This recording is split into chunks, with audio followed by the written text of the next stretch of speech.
What's up, everybody? Welcome to another episode of the College GameTime podcast. I am your host, Trey Smith, and we are the fastest growing show for the American Athletic Conference. But we also talk realignment. We talk other G5s.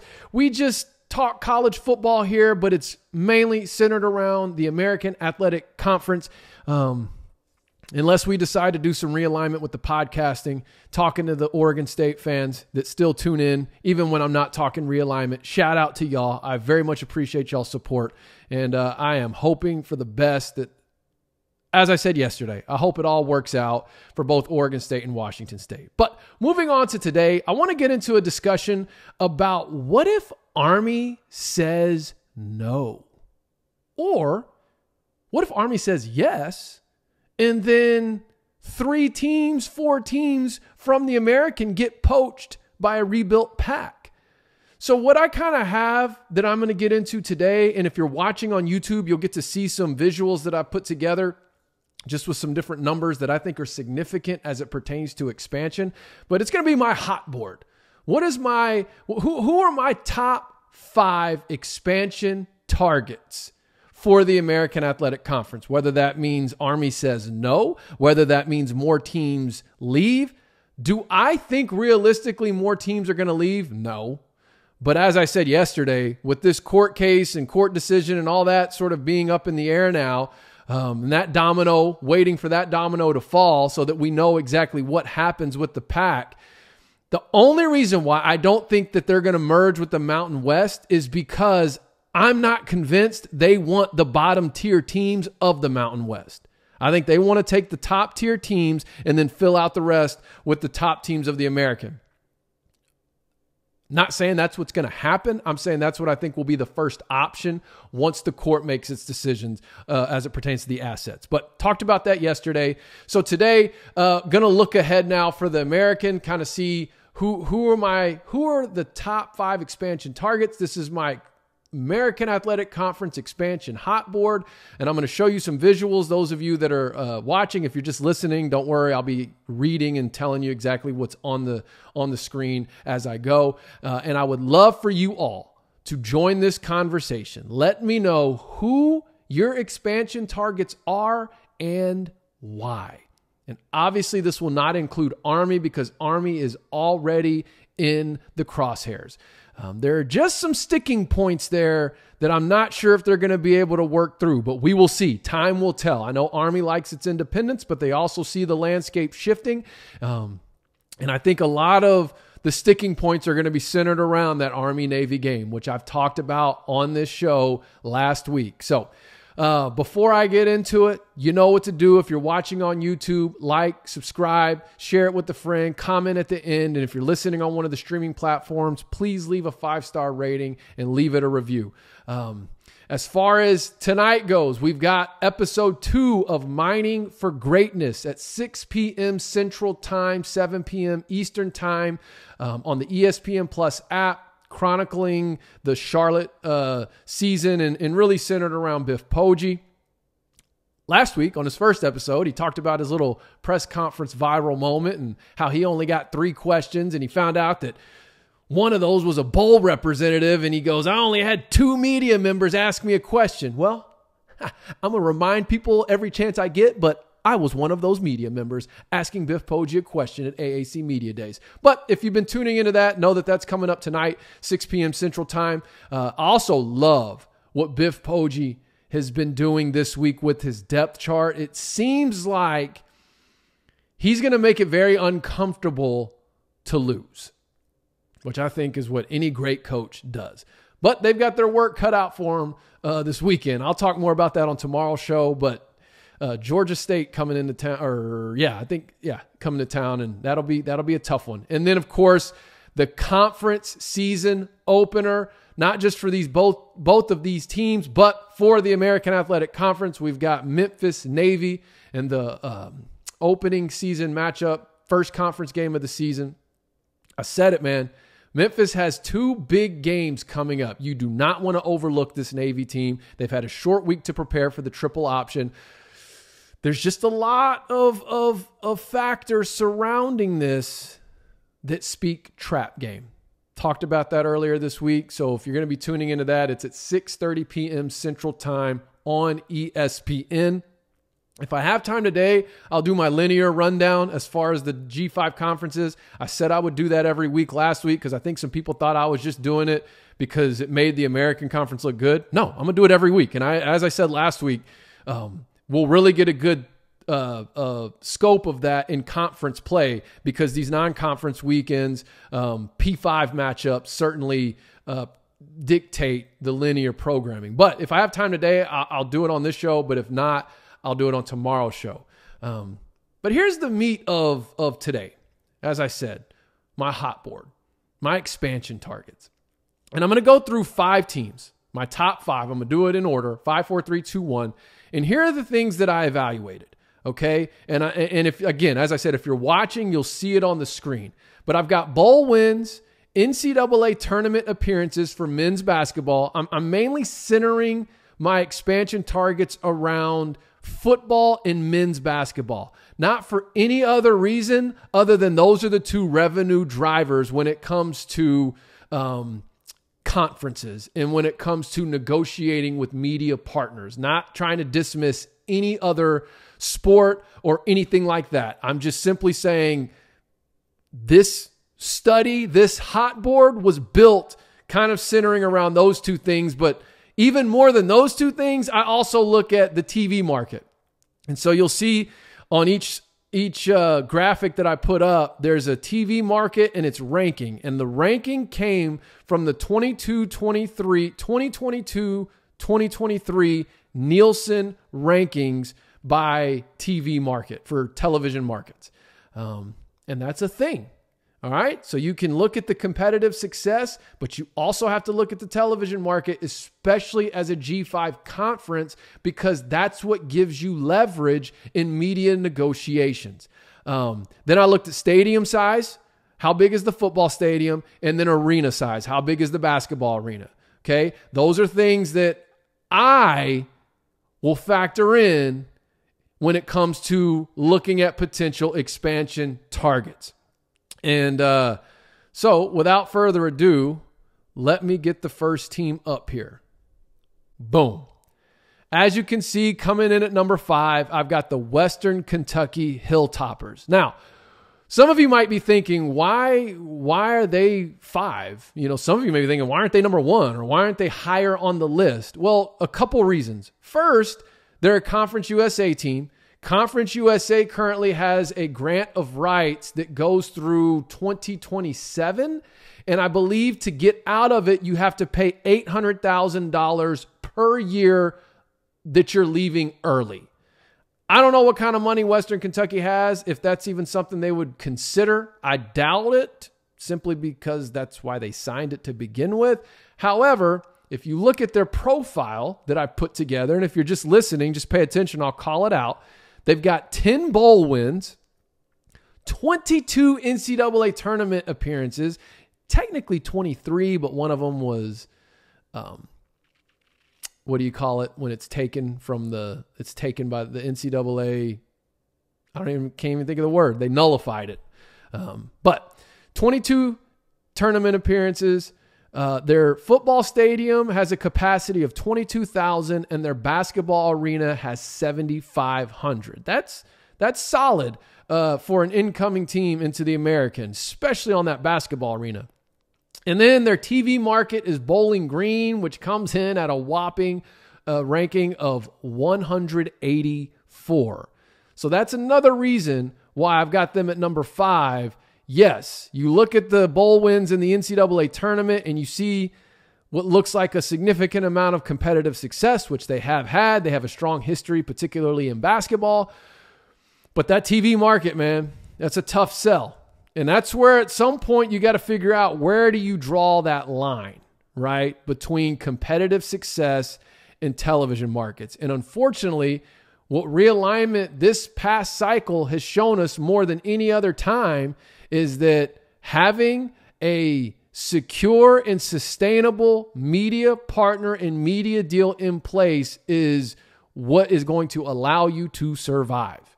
The Pac-12 right now might be the most competitive Power 5 conference in the land, yet they are the ones that could not secure a media partner. Okay, moving on to number 4. The Texas State Bobcats. The Fighting Cats. Now, first glance, you look, bowl wins 0, tournament appearances 2.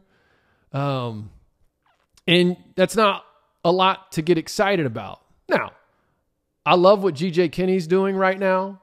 They did just have the close loss to UTSA, but they got the early season win against Baylor. I think that roster he's put together is going to make some noise in the Sun Belt, Fun Belt Conference this year. But I think these other 3 things you got to take into consideration as well. First one being that they're in the Austin TV market, which is a top 50 market, coming in at number 35. Their football stadium capacity is 30,000 and their basketball arena is 10,000 capacity. And this is also a team that has a strong football history at the lower levels. I don't remember if it was D3 or NAIA, but they won some national championships at that lower level way back in the day. So I say that because there's still a strong wave of support around this program, even though their recent history hasn't been all that good on the football field. But you keep a strong presence in Texas, which I think is important. I think a strong presence in Texas helps you with media negotiations. I think a strong presence in Texas means that you have a program that will make the necessary investments into their athletics needed to thrive and excel in a G5 conference, especially one that's going to increase your revenue and exposure. But yeah, they're my number 4 team. I don't know how long G.J. Kinney's going to be there. Quite frankly, well, I'm not going to say that about G.J. Kinney as far as where he could end up because I don't want to jinx the team I was about to say. But later down the line, maybe we'll get there. But yeah, what he's done in a year, he's definitely put the blueprint out in how he's flipped that roster. And, lots to be determined, right? They're 1-1. You don't want to put them in the Hall of Fame after 2 games, but I think they make some noise this year, and I think they'd be a quality addition to the conference. So that's who I have coming in at number 4. Coming in at number 3, the James Madison Dukes, JMU. Now, their bowl wins, they don't have any because they haven't been eligible to play in a bowl game just yet because they're still in that transition window from FCS to FBS, which is 2 years. However, they would have been bowl eligible last year, which was their first year, and it's looking like they're going to be bowl eligible this year. If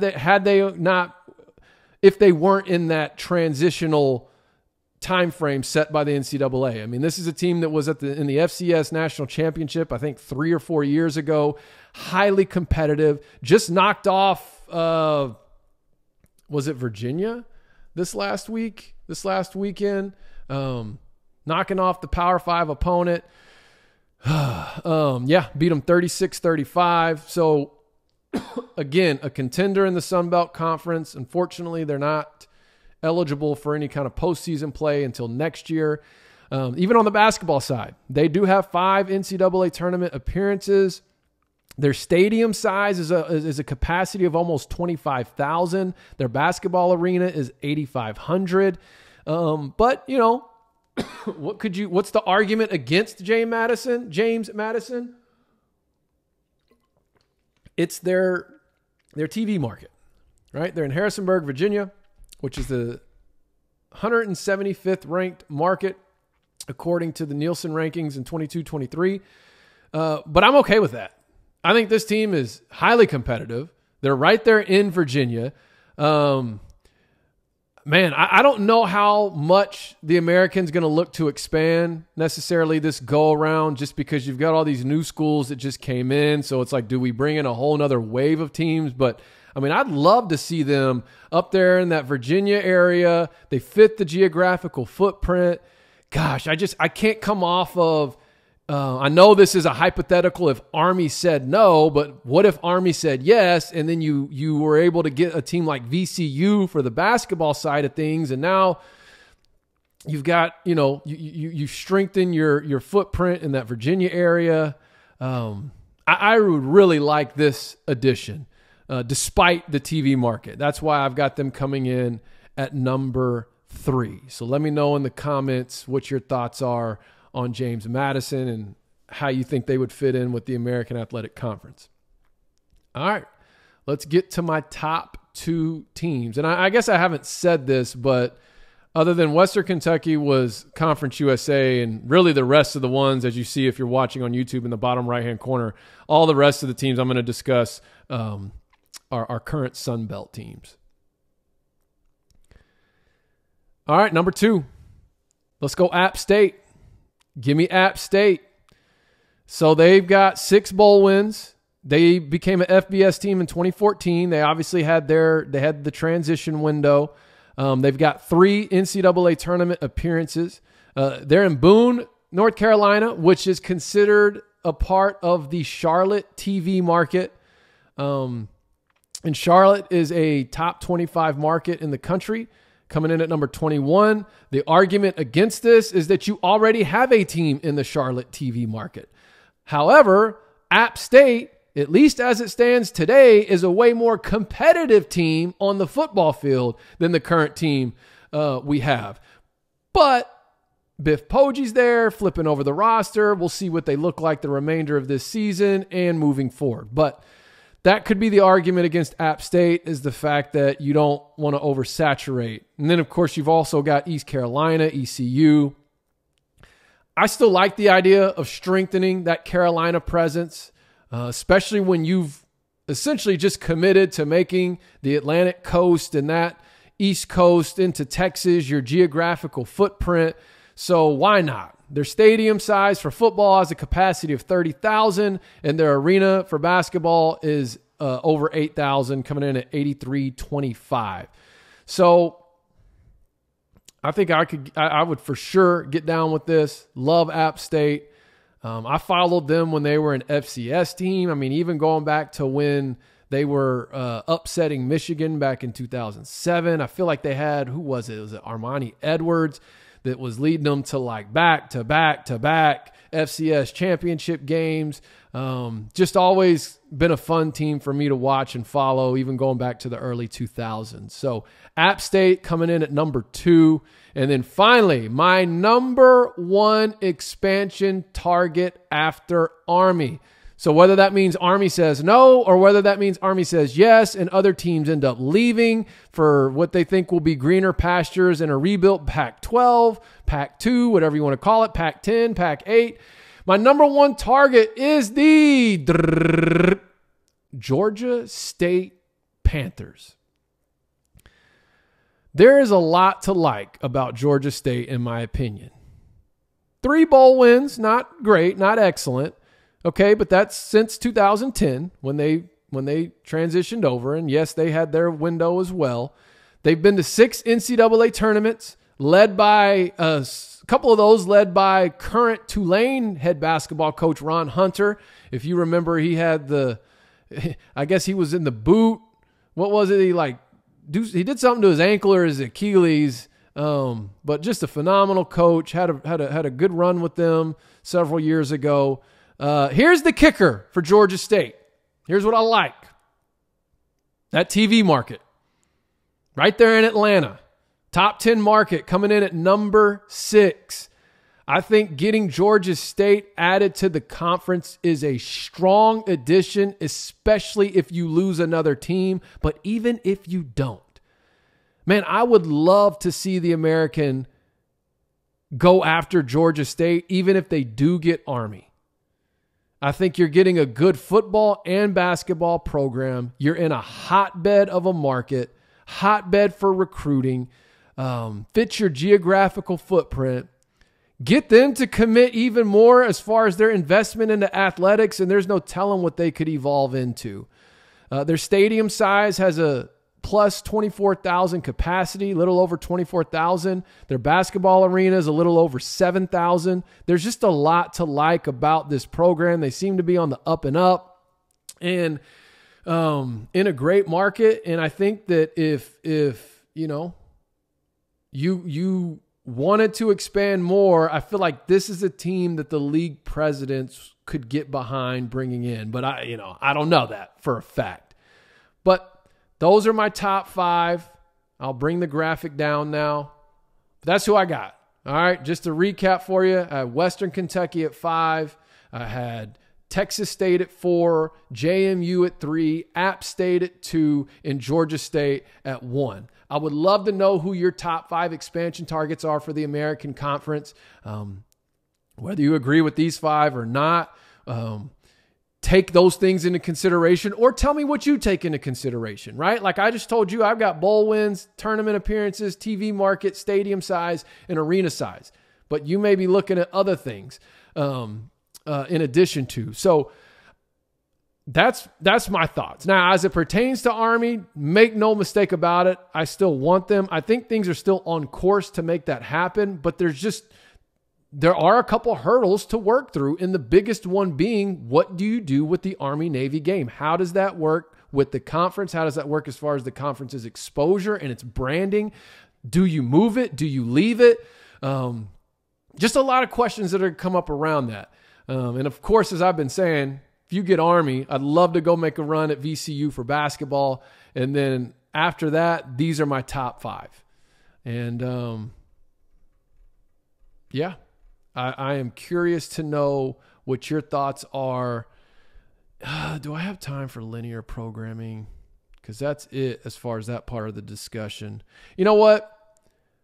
I will start tomorrow's episode going over this weekend's round of linear programming.